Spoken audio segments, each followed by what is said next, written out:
Bonjour Florence Berthier, vous êtes responsable marketing chez Dyson. Oui. On se trouve aujourd'hui sur le podium de l'innovation de la Foire de Paris 2013.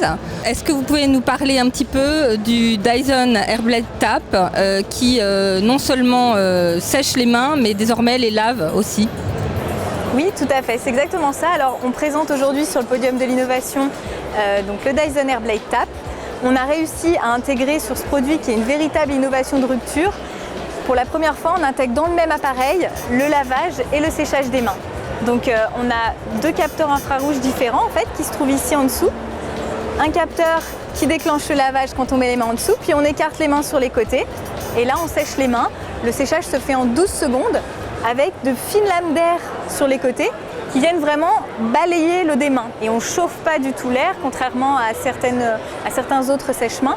Là, il n'y a pas du tout de séchage par évaporation, c'est vraiment séché par balayage en raclant l'eau. D'accord. Donc la valeur ajoutée de ce produit, c'est une valeur ajoutée pratique, c'est une valeur ajoutée économique, j'imagine, par rapport à des frais d'électricité.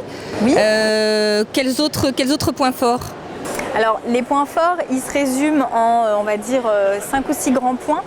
On a avant tout la rapidité, parce qu'un séchage en 12 secondes, c'est parmi les plus rapides du marché, voire le plus rapide, en tout cas selon le protocole avec lequel on teste nos produits.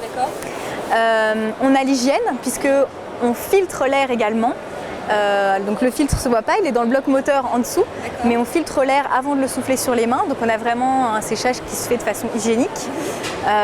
On a bien sûr, vous l'avez dit, l'environnement, parce que malgré la puissance du produit, on est sur une consommation de 1600 watts qui est aussi faible par rapport à la moyenne du marché. On n'a pas besoin de rajouter une résistance chauffante, d'habitude c'est ça qui consomme beaucoup d'énergie. D'accord.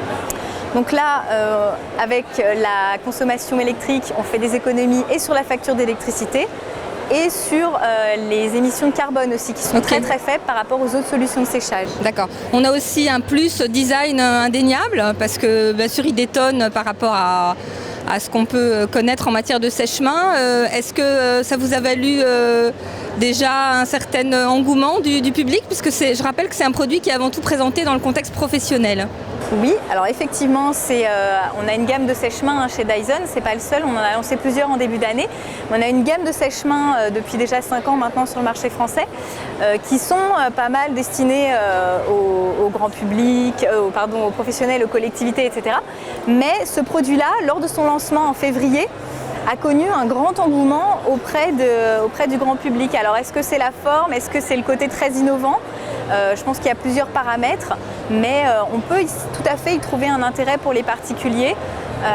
Et il pourra bien sûr se décliner, là c'est un premier produit, on peut tout à fait imaginer qu'il soit décliné sous d'autres versions pour les particuliers, bien sûr. Merci beaucoup et bonne chance. Merci.